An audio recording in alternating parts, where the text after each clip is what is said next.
All right, let's get started. Good morning, everyone, and thank you for being here. We are trying something a little different with the BIC Break and going all Zoom. We really hope you will find it helpful with your busy schedule and that we're able to reach everyone all the way from Corolla to Hatteras. Our goal is this session is to make sure you're getting all the information that matters most, stuff that helps your business, supports your team, and make sure that you're not missing out on any opportunities a bar has to offer. A big thank you to our speakers this morning, Alona, Maslin, Donna, Carrie, and Willow, for helping us to put this together. Also, Scout is going to be dropping links in the chat throughout the session. So if we mention anything you want to follow up on, just keep an eye out there. She'll also be sharing a quick survey at the end. Please take a minute to fill that out so we know what worked, what didn't, and how we can keep improving these sessions for you. With that, let's get started. Good morning, everybody. And first up is Ilona with all forms and compliance updates. Good morning. I've got a couple of things to talk about, and with my lovely assistance from Maslin, while you're getting the forms ready, I will start with the Standard of Practice 10 and Policy 29. So we've got a couple of changes here on this Standard of Practice 10.5 in that they're now redefining the word harassment as unwelcome behavior directed at an individual or group based on one or more of the protected classes, where the purpose or effect of the behavior is to create a hostile, abusive, or intimidating environment, which would adversely affect their ability to access professional services or employment opportunity. So that's the revised definition of harassment. And then in the policy statement 29, they have changed it so that the disciplinary action would be only with respect to their capacity as real estate professionals in association with their real estate business or in their real estate related activities. However, I did also speak with Stephanie, and she said that it can be a little bit messy in that if you could be identified, maybe you're not like out on a listing agreement or a showing appointment with a buyer or a seller, but if you could be identified as a realtor, like maybe you're at an event wearing your realtor earrings, your realtor hat, your realtor shirt, your company logo, and clearly identified as a real estate agent or a realtor, you could, in that capacity, also be subject to disciplinary action. Also, if you have social media that you post real estate stuff and anything that could be considered harassment, you could also be considered, you could be subject to disciplinary action on that as well. So just be aware of those modifications of the definition and the reclarification that you've got to be in the capacity as a real estate professional. There's going to be more coming out about it, Stephanie said. So just keep your head looking for that information as it is released. So on to forms. If you haven't used the new offer to purchase and contract, you'll notice, number one, that their main goal for this particular revision session was to clean the document up, reorganize it, and make it a little bit easier to use, which it looks so far that they did that successfully. It's now down from 17 pages to only 14 pages, and they have almost all of the pertinent information on page 1. The only thing that they're still going to try to squeeze over there is the escrow information. But as you see, all of the pertinent information is in there. So you've got your due diligence date, you've got the property, you've got the due diligence period, any seller concessions that are going to be paid. And if you guys haven't heard, and I hope I'm not stealing any thunder from Donna, John Waite did say that the General Assembly did pass and the governor did sign legislation that allows compensation in our contract now. He also said that the commission has already proposed the rule changes to be in compliance with the law.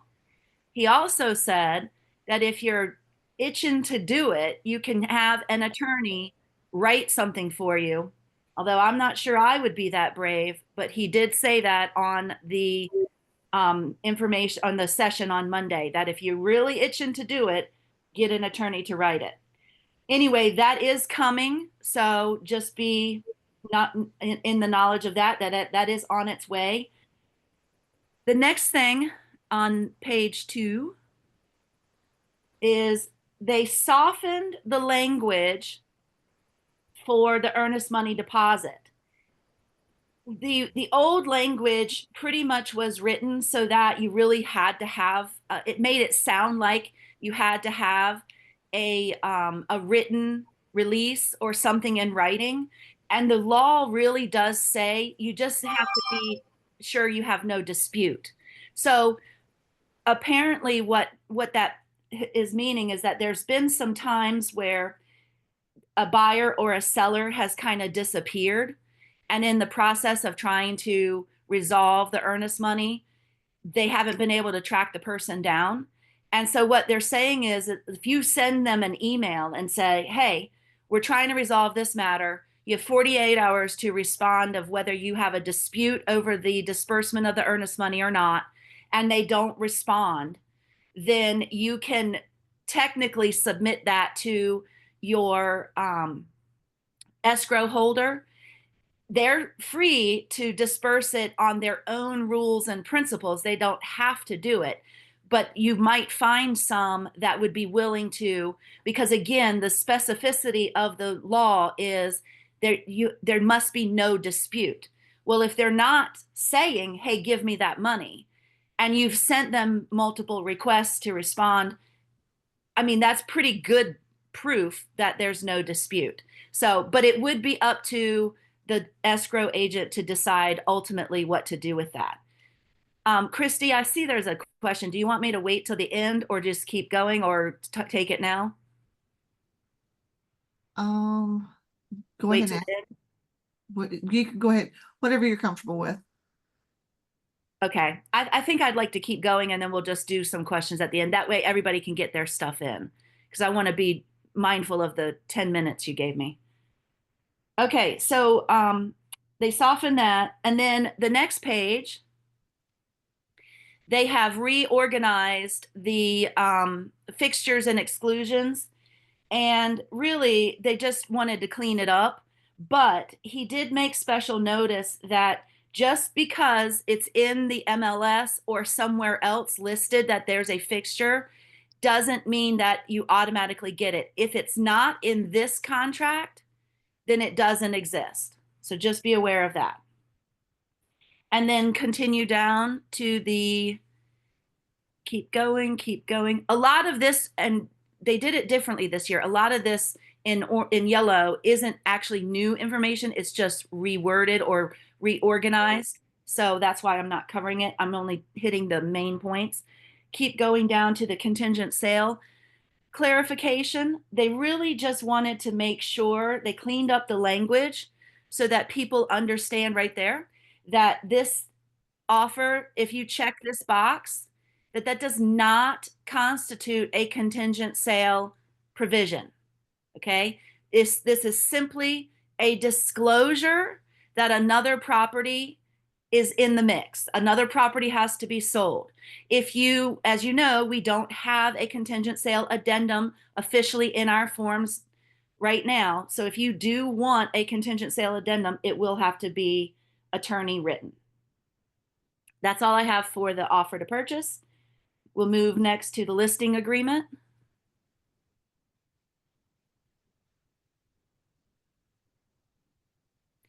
So the big change here, of course, is in the compensation section. So we'll go through the compensation section. Okay, so they've reworded it so that you've got 7B.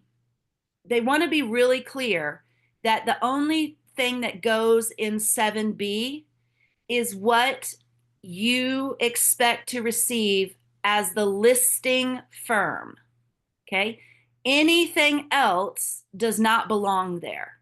Okay, so if you're expecting blank percent as a listing firm, that needs to go there. If there's going to be any cooperating compensation, okay, it goes in C.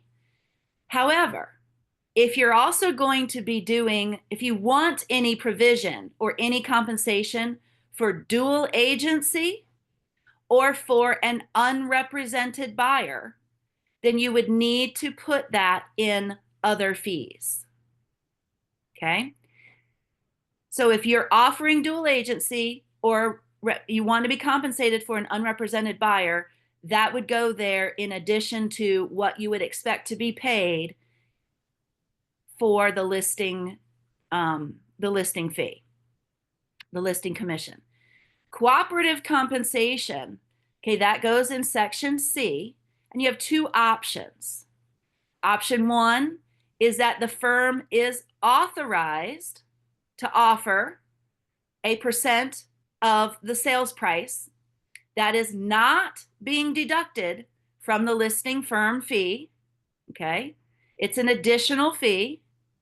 Or if the seller says, hey, listen, I want to maintain complete control of whatever's going on, or even if maybe your company policy has changed and you're no longer offering cooperating compensation, then you would choose box number 2, where the seller would offer and be directly in control of the negotiation of that percentage. Okay. It's not coming from the firm, it's coming directly from the seller. And then down on D, the total compensation, they've now made that, optional. But this is where you want to add up what is the firm expected to be paid plus what additional cooperative compensation might be in play. And then you would put that amount there. And then the next thing is to scroll down to dual agency. I just want to go through this because they say they simplified it, but it does create a little bit of confusion for some agents. So in the first section, authorizations, it's real simple. The seller is either okay with dual agency or not.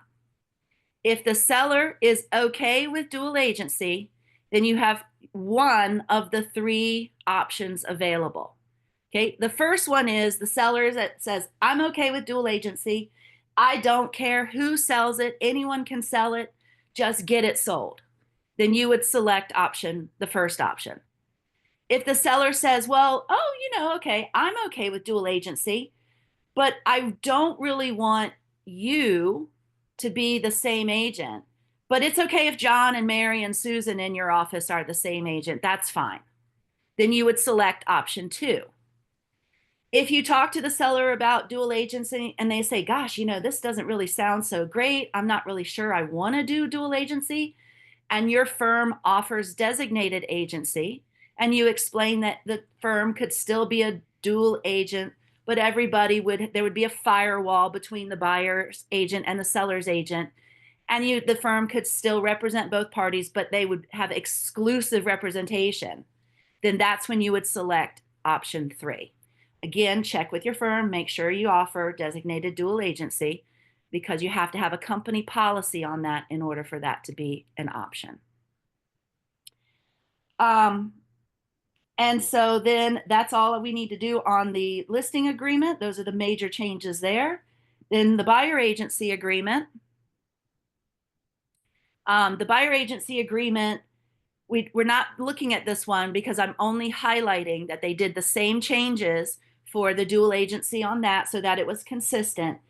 And I want to also reiterate the fact that make sure they did add a box for bonuses. So if you're expecting to receive a bonus, make sure that you have that in there, and that make sure that you're not moving your commission up. You can move your commission down, that's acceptable, but you cannot move your commission up. So make sure you know that. Termination forms. They've consolidated all of these for being acceptable for both the regular offer to purchase and the vacant land offer to purchase.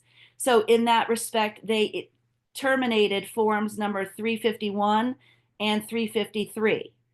So they took it from 6 termination forms down to 3. Nothing a whole lot has changed on Form 351. This is the unilateral termination for the buyer.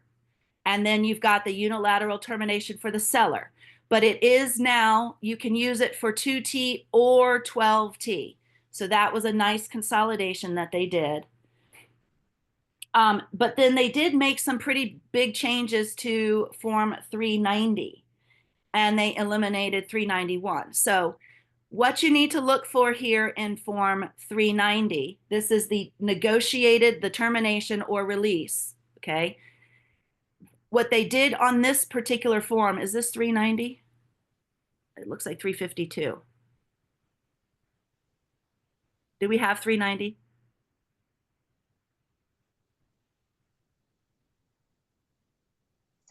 I didn't have 390. I'm sorry. Okay. I can try to download it real quick. Nope, that's fine. Okay. Really and truly, it's really simple what they did. Form 390, that is the release that actually terminates the contract. That is when you have a negotiated termination between the two, whereas the 350 and 352, this is the unilateral, where it's like the buyer is just simply saying, as a part of my due diligence, I'm terminating the contract. Once it's sent, the contract is over. There's nothing really negotiated there. So Form 390 generally would be used when after a due diligence period, or if there are things that everyone has agreed to. If you don't have a negotiated agreement, Form 390 really isn't the one. But if you do, if it's after the due diligence period, perhaps, and you have a mutual agreement on both sides that everybody's going to walk away and never speak to each other again, Form 390 is the one. What they did, the major change that they did, is that they now give you 2 options. You can sign that release and termination without having already agreed on the disbursement of the earnest money, or not. So they're giving you 2 areas, where first section is, we have not agreed on the disbursement of the earnest money, and we'll come back to that later, but we're agreeing to terminate the contract. And then if later you agree and negotiate the terms of the release of the earnest money, the same form can then still be used. You go back to it and you type in at the bottom section of the form what the agreement of the disbursement of the earnest money is, and then you sign it off on that. So that form could essentially be used twice if needed, if you haven't been able to agree up front on that termination. And that's all I have.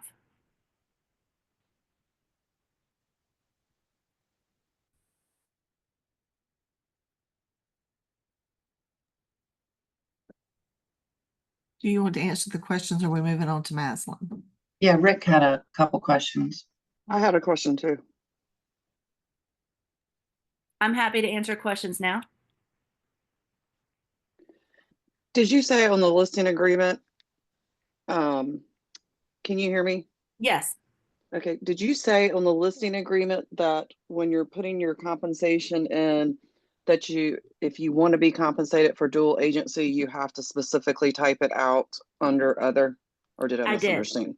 Okay. I did. Yes, that's if you put X% in 7B, that only covers what you expect to receive on the listing representation of that agreement.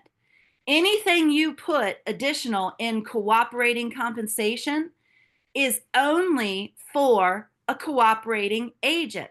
That would not be you. If you're a dual agent, you expect to practice dual agency and the seller agrees to it, you have to specify that compensation, what you expect to receive in other.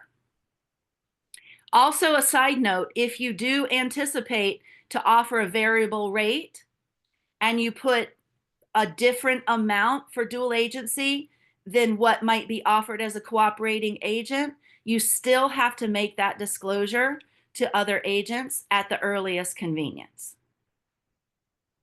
Thank you. You're welcome. We've got in the chat, does that mean that 220 form will go away? No. And then the other one is If- option 1 on dual agency cover both same agent or designated. Option 1 on dual agency only covers the same agent or any agent in the office. If you want designated dual agency, you have to select option 3. But But if you select option 1, it should cover you for either same agent or if somebody else in the office sells it, right? Correct. Option Okay, 1 that's what covers I for meant. same agent and anyone else in the office. Okay, Option 2 is only needed if they say, well, I don't mind if there's another, if we do dual agency, but I don't want you, Rick, to represent the both buyer and Gotcha. seller. I don't Understand. mind if you represent me and Susie represents the buyer. Right. Okay. But you're still under regular dual agency, not designated dual agency. Does Right. that make Right. sense? Right. Yep. Okay. And Form 220 is not going anywhere. That's still, because you still need to disclose to the other agent, the cooperating agent, what the compensation is and where it's coming from. Okay. Okay. Thank you. You're welcome. Good job. Thank you. Anything Anybody else? have a question? Okay, I think we're good. One last thing I want to mention that they did update Form 710, which is the agency amendment form. If you haven't looked at that lately, go look at it. They've made it super easy now to just check a box that maybe your buyers and sellers have changed their mind on what type of agency they want, what type of compensation. All of that stuff is right there and easily spelled out. So definitely take a look at that one as well. And now I'm going to be quiet. What form was that again? Form 710.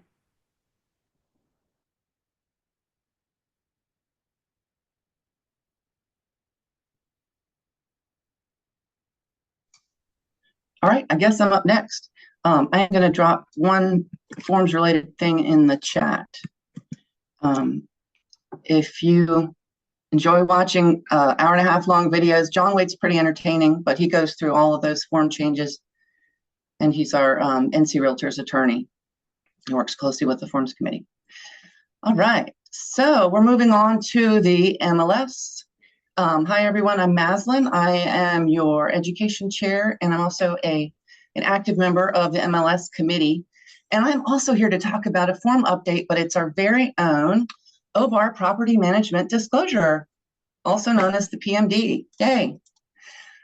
So let's start really quick. Let's do some audience participation. Get your keyboards ready to type in the chat. Start with we're all BICs, but start with our BICs who are more on the sales side. Can you tell me why the PMD is so important? Anyone?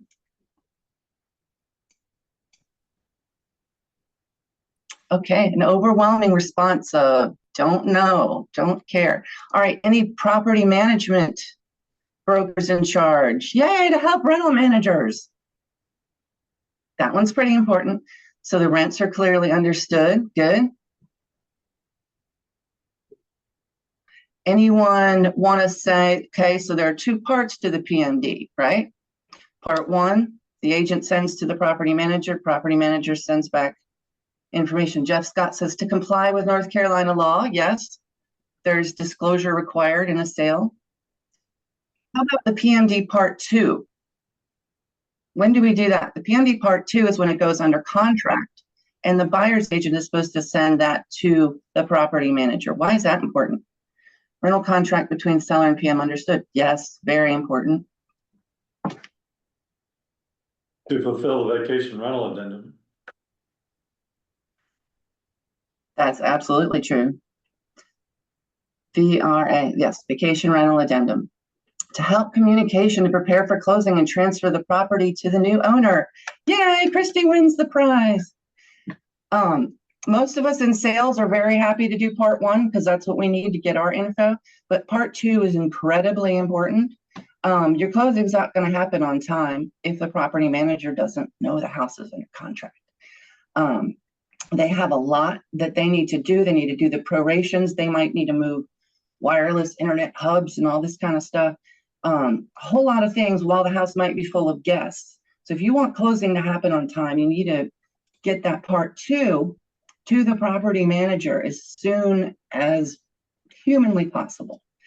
So that's always been something that's come to the MLS committee, like people aren't doing part 2, fix it, make it work. So what have we done? To make the PMD part 2 as easy as possible to use, we've made a separate document in zip forms, okay? So now you as a buyer's agent can just add part 2 to your transaction, fill all that information out, and send it to the property manager. You don't have to print and scan the second page or try to send the thing that has both pages, but you only need to do one. Sorry, let me get to. Hey, Maslin. Oh, you've got it. Okay, perfect. Yeah. I didn't want to like wow everyone with the new form until we were ready to reveal it. So here we are. I'm starting with part 2 because, like I said, that's the one that comes up the most in what people want us to fix.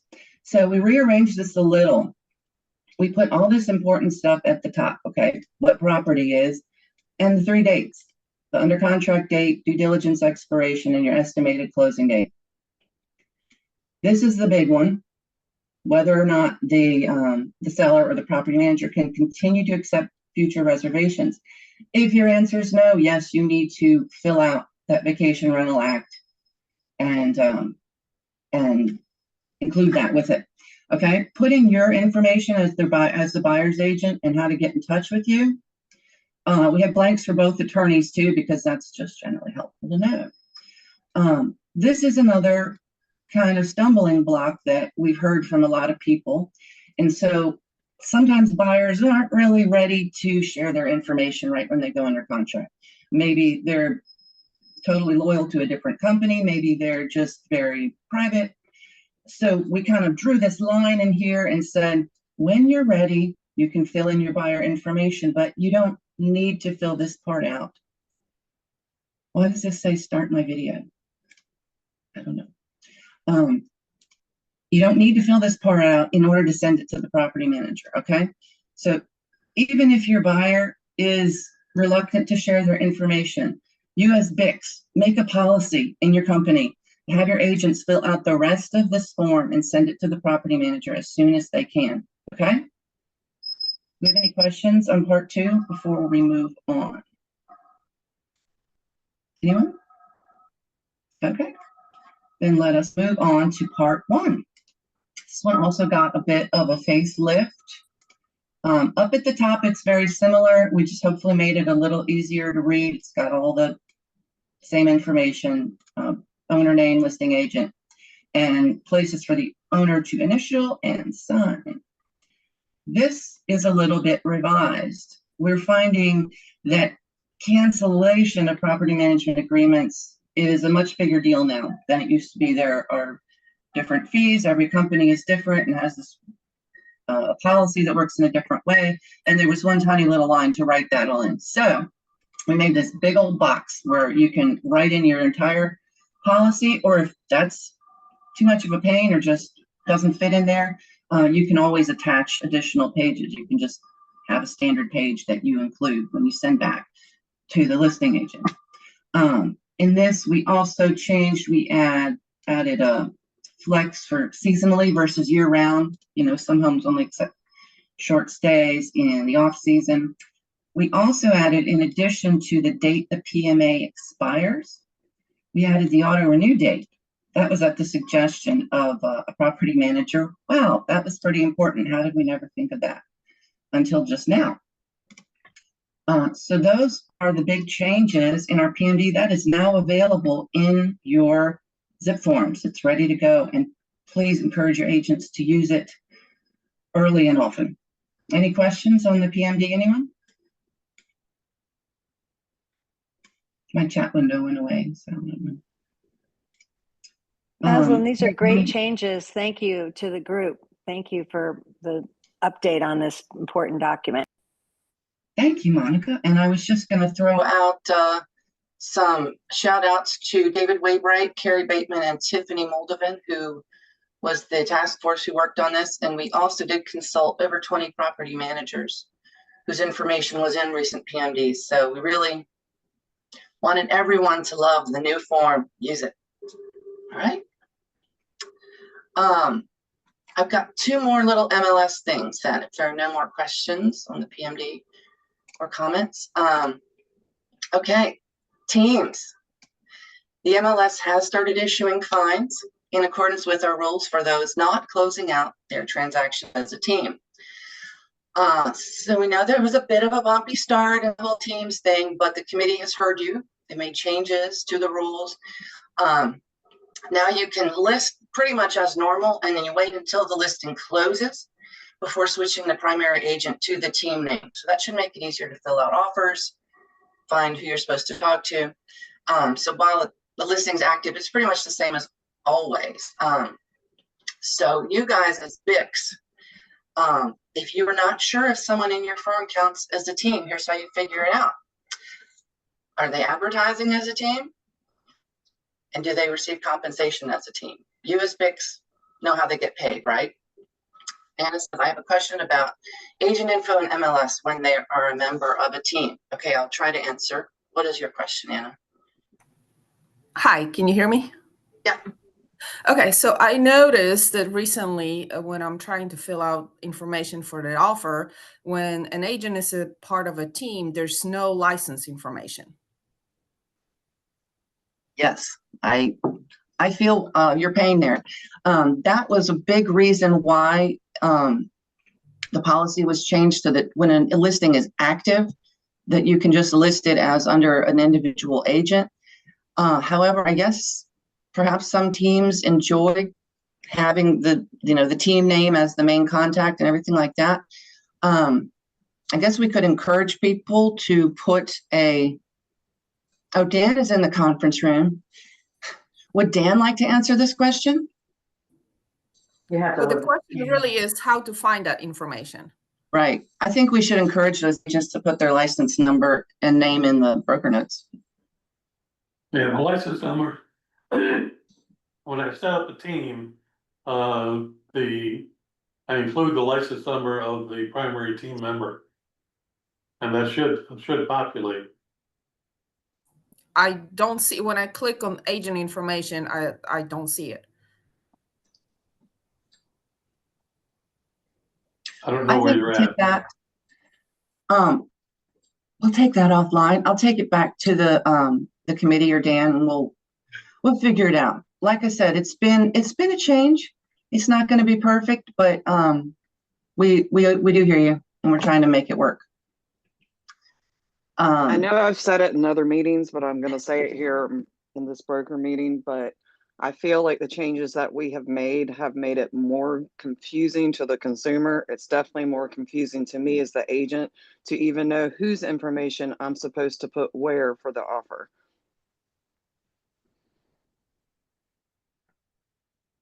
I hear you. I'll bring it to the committee.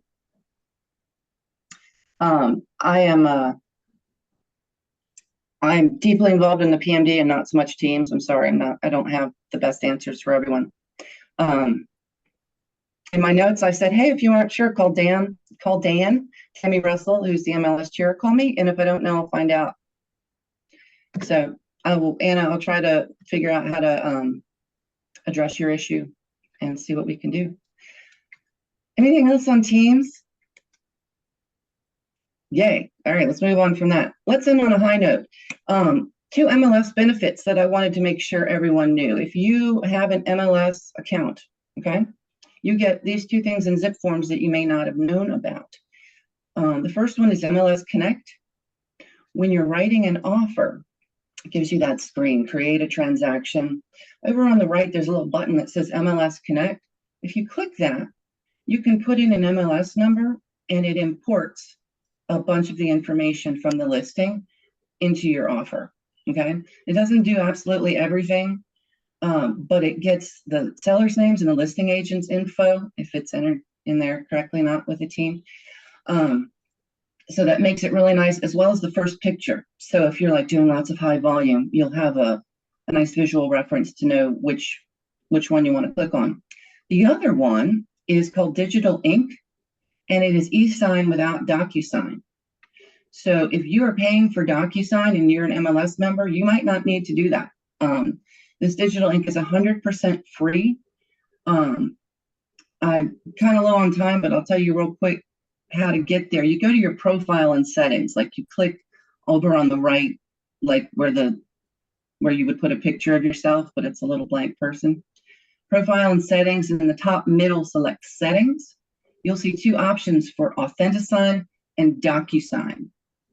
If you select Authentisign, save it, close it, give it a try. It's completely free, and it's just part of your MLS membership. Don't we like free? Yay, MLS. And that's it. Thank you. Mark Pearson says Authentisign is great. So give it a shout, everyone. Thank you all. And up next is Donna. Good morning, everyone. I'm going to run through my stuff pretty quickly here since we're a few minutes behind. As noted earlier, there has been some legislation that was approved by the General Assembly and signed by the governor on July the 2nd about the buyer's compensation. That's Senate Bill 690. And the Real Estate Commission is working on getting that straightened out as well. They have a public hearing scheduled on August the 14th. And when you read the rule as it's currently written now, it talks about a prohibition on what can be included in that pre-printed form. So they're taking that language out. So when you read the rule, it's not so much what it says as what it doesn't say. So it's kind of confusing. I had to work backward from it when I was following the legislation and what the Real Estate Commission is doing. So the law that the governor signed says in the interim, while the Real Estate Commission is working through this is the law, and the Real Estate Commission shall go and do what they have to do to sync those up. So that's moving forward. I'll be glad to provide a copy of any of that information to you guys afterwards if you'd like. Another bill that's been signed by the governor and adopted by the General Assembly is Senate Bill 472. And this affects, it establishes a definition of man-made ditches and how they're addressed by the Division of Coastal Management, and it says that they can't be considered an AEC. This can or may be a big deal because it includes the words canals. And as you guys know, we have a lot of canals here in Dare County, Collington Harbor. There's just lots and lots of subdivisions that have canals as features of their physical land area. And I've asked the local Dare County Planning Department, what exactly does this law mean? Are these canals still going to be addressed by CAMA? And the response is that CAMA has not given them any direction. So I don't know how that's going to shake out. I think that the CAMA folks are under the impression that the scope of this law is not as broad as what I'm reading the law, but I'll continue to monitor that and see what kind of impact we get from CAMA on that, because if the canals are not considered jurisdiction by the CAMA permitting process, that'll be a big deal. So we'll continue to monitor that. The other bill that the General Assembly had been working on that addressed the expedited removal of trespassing individuals that were in homes where they did not have the right to be, that's been approved by the General Assembly. It's been transmitted to the governor, but it's awaiting signature by the governor. I'm not sure if that's going to happen. There at the last minute, they put some language in the bill about pet shops and puppy mills, and so it's got all tangled up in that. So it has nothing to do with the expedited removal of persons that's got everybody opposed to the bill. It's this language that was put in there by the Senate after the House approved it. So they've got to reconcile that. So that'll be interesting to see if Governor Stein approves that. The other big thing that's been going on this week is that the filing period for the municipal election started on Monday. Filing has been pretty brisk. Monica, I don't see your name on that list as having filed for office, though. There are a couple of people up in Duck that have filed for office. There's a couple of mayors that are going to be up for re-election in the town of Manio, Kitty Hawk, Nags Head, Southern Shores, Duck. So we'll be following the filing of those candidates.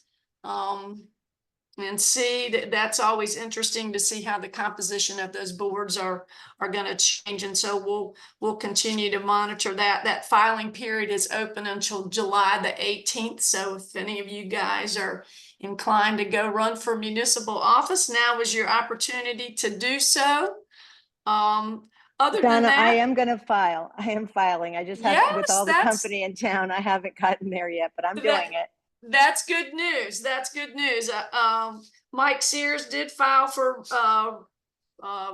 re-election again. There's a lot of activity there, and Nag said they have to fill the seat for that was left vacant by Kevin when he left, Kevin Brinkley when he left, and so there's other seats open as well. A couple of seats in Southern Shores. The mayor in Manio is up, and all of the seats in Duck. So anyway, we're watching that.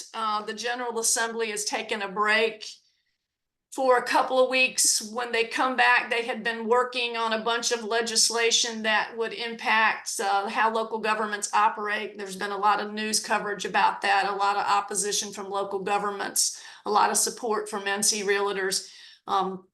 The one big bill that was controversial, House Bill 765, has just been kind of pushed to the wayside, and they're working on another one, Senate Bill 266, that was working its way through the committees. And then when they took their break for July 4th, it's kind of been paused. And so we'll see if they pick that back up. A lot of the provisions that were controversial in House Bill 765 are no longer tracking in 266. So we'll see where those shake out. And other than that, that's really what's I've got for you guys today. If you have any questions, I'll be glad to answer them. And I will follow up with providing copies of that legislation about the buyers and compensation forms.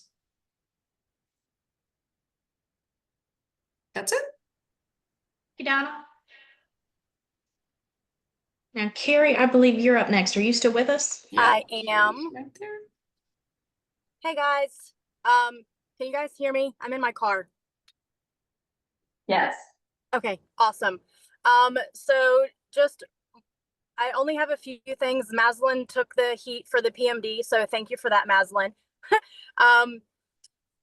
Most of us know, if not, so the general statute passed the human trafficking awareness for vacation rentals. That was effective July 1st.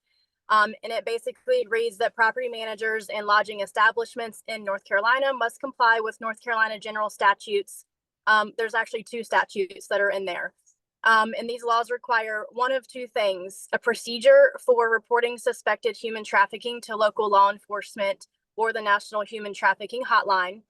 And then number 2 is the completion of biannual training by all relevant employees and contractors who provide housekeeping, maintenance, check-in, check-out, or food or beverage services. This training must be approved by the NC Department of Labor and offered at no cost. There is some timelines as far as this is concerned. New personnel after July 1st must complete training within 60 days of beginning the work. And any existing personnel as of July 1st must complete training by June 30th of 2027. And then all personnel must repeat training every 2 years. There is still a lot of information up in the air on this, as far as I've been receiving questions about whose responsibility is it? Like, is it the property manager's responsibility to keep track of their vendors' information?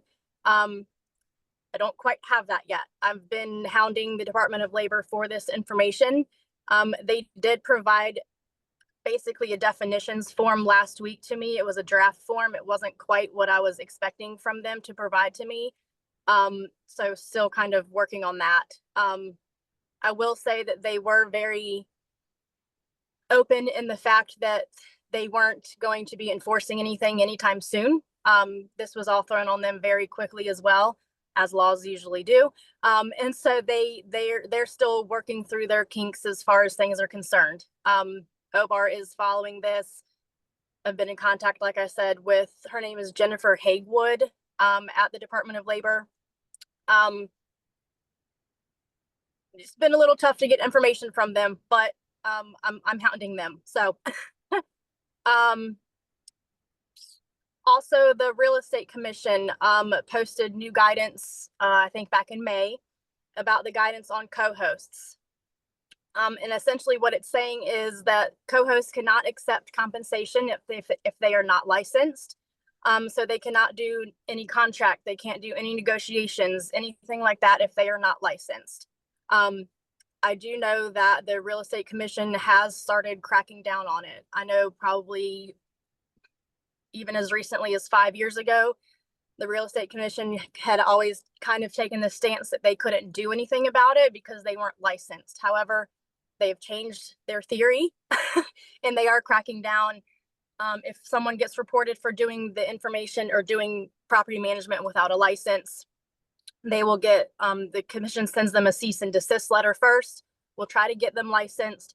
And if they continue those services without a license and they don't comply with that cease and desist, then the Attorney General will get involved.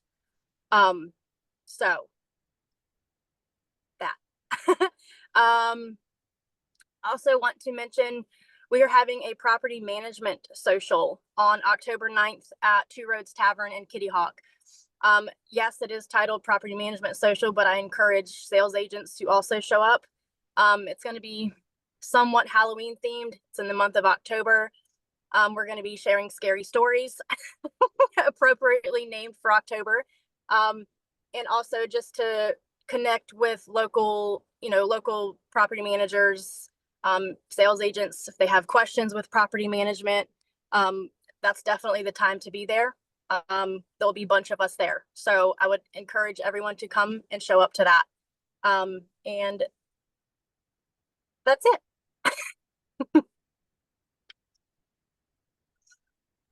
Hey, Carrie. Yeah. Sorry, I got a little background.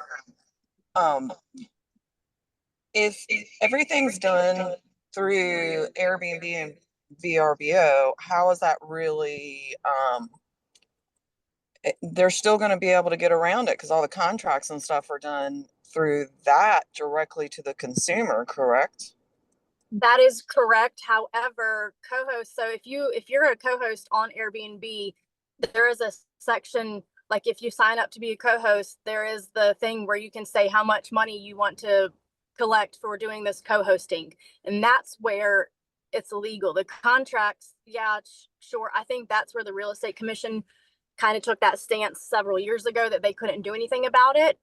But you have to have a license in order to accept any sort of compensation, whether it be monetary, a bottle of wine, a golf cart rental, to provide management services for another person is where that's coming into play. Does that make sense? My phone's messed up. I couldn't hear anything you say. I'll talk to you about it in the meeting we have next week. Just a clarification, if they're doing it for their own property, say two people own a property and they're not married or anything like that, but one's a host, one's a co-host, that's legal, isn't it? If they're doing it for their own property? Okay. Correct. That's correct.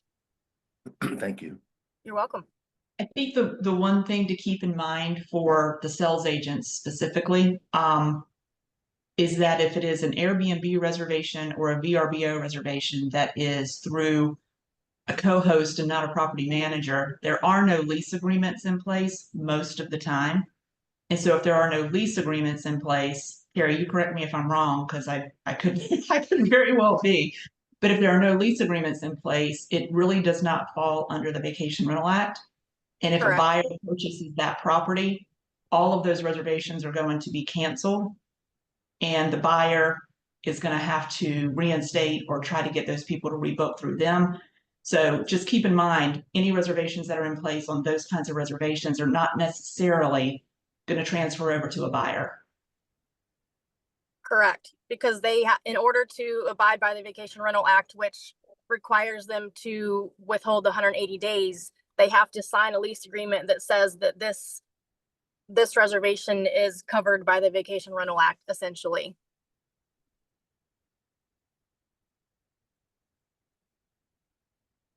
So if there's no lease agreement, they're not bound by the 180-day rule? I mean, they can try to, but not legally, no. It is considered a reservation request and not necessarily a leased time period, is what we were told by some speaker with the North Carolina Real Estate Commission, but I forget who that was. Yeah. I've heard that several times. Yes, and I've seen that as well. I don't think there's a lot of people that understand that though, but if you get, one of the savvy buyers that they're trying to move into the property, and they know that information, and you have a seller that it could just get really sticky. Yes. I have a question. Sure. So at what point the reservation becomes a lease? At what point do they actually sign something? That depends on the property management company or Airbnb. So if you're booking through I'm talking about the Airbnb only. Management company, I know how it works.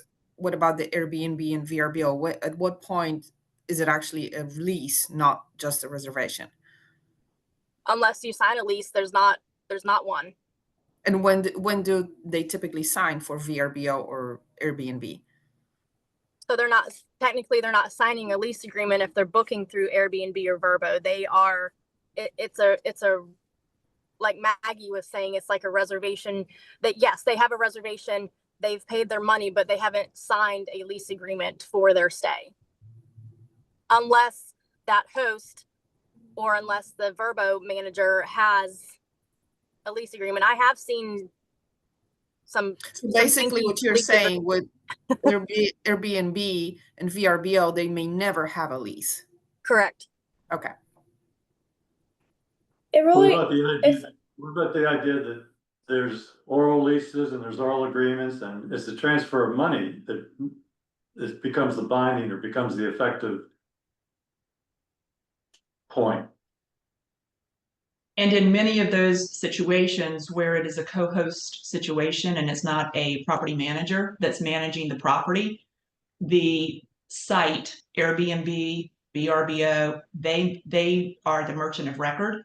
So they hold the monies until occupancy, and therefore the monies have never been transferred to an owner.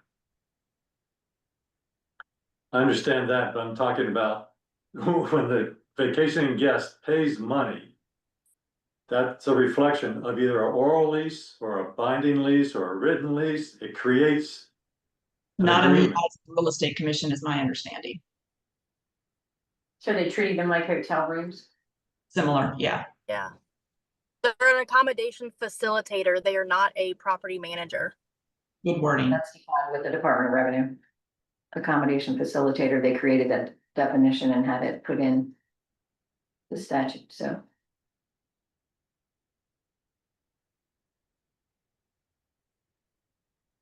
All right, well, if there are no more questions on that, I think we're ready to wrap this up. Willow, if you want to share some association news. All right, we're gonna be pretty quick here. I got the top 10 things you need to know. I'm gonna put them up here on the screen of what we are looking at, what we're working on. Let's see if everybody can see this.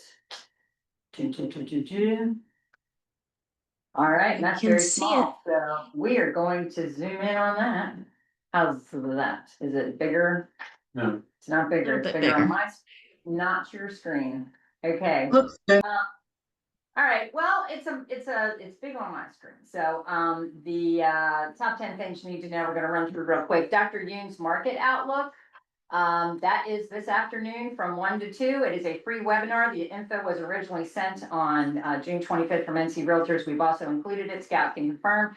In the milepost, Dr. Lawrence Yoon is a chief economist with NAR. He's been on morning talk shows. He's been, all over the news when he releases his forecasts. And so this is specific to North Carolina, so it might be good to watch that. And we've got later on in the top 10, number 10, we're going to talk about Dr. Lawrence Yoon and his now association with the Outer Banks. Wake Up with YPN is this Friday at the OBAR office at 9 a.m. There'll be a Q&A with insurance representatives here to answer your questions about insurance. It's just a nightmare. I know I get questions all the time. So they will be here. Those that are on the forefront that are in the insurance business will be here this Friday at 9 o'clock. Wake up with YPN. Typically we have those at a coffee shop. We're having it here at the office. Therefore, we're serving the coffee on Friday. On, let's see, August 21st, it is not only National Ethics Day, which is a virtual event, it'll also be the day of our general membership meeting at Captain George's.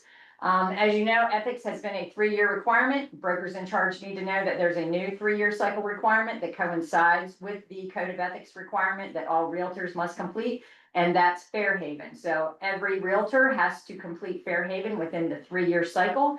We are in the beginning of this 3-year cycle. So the current 3-year cycle ends December 31st, 2027.